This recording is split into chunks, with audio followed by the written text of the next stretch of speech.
Good morning, it's time for the second set of devotionals for August 31st, 2025. Won't you join me?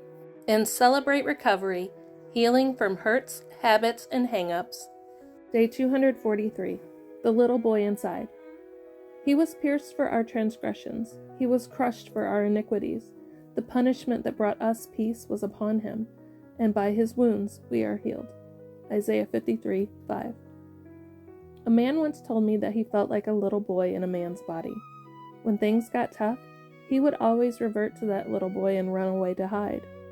This man had suffered some pretty traumatic stuff in his life, especially from men.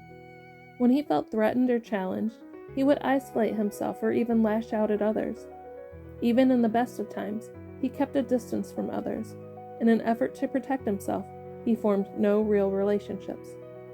The man said that for many years, he listened to Satan's lies and even carried them into his marriage.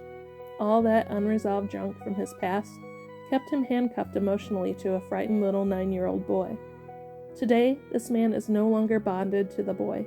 He has finally found the courage to reach out for help. In recovery, God gave him the courage to face the past and deal with it. He says that when things get tough, he's still tempted to shrink back into defense mode. He can still hear the little boy saying, "Run and hide and it will all go away." But now he heeds Christ's words instead. "Come to me and I will lead you through this fiery trial." Instead of running to hide, he runs to God and finds grace, mercy, love, and strength enough to face his past and be the man God created him to be. Prayer. Father, quiet the turmoil within, and when scary trials come, help me to stand and fight with you by my side. In Jesus' name, amen. And in my quiet time devotional, Day 243, Worthy of the Gospel. Above all, you must live as citizens of heaven, conducting yourselves in a manner worthy of the good news about Christ. Then, whether I come and see you again or only hear about you, I will know that you are standing side by side, fighting together for the faith, which is the good news. Philippians 1:27. Paul urges the believers in Philippi to conduct themselves in a manner worthy of the good news about Christ.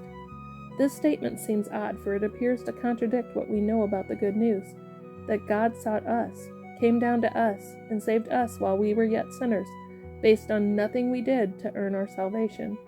In other words, we are most decidedly not worthy of the good news. And although we know we have been saved by grace through faith, we also know that we are woefully unable to live perfect lives. We attempt to conduct ourselves as God would like us to, but so often we fail. We know in our hearts that we simply cannot live as citizens of heaven or conduct ourselves in a manner worthy of the good news. So where does that leave us? Paul's challenge is for believers to remember that because of the grace of God that has come to us, we have been freed to serve God and our neighbors in love, all the while knowing that such service does not earn us God's kingdom. We have already been given the kingdom. We serve because we desire to return love to God in thankfulness, and to give love to others as a way of passing along God's love in this world. When we conduct ourselves this way, we are indeed acting in a manner worthy of the good news. As you walk through your busy day, keep in mind Paul's admonition to walk worthy of the good news. It is so freeing when the little girl inside or the little boy inside decides to live a life worthy of the gospel. I hope you have a blessed day.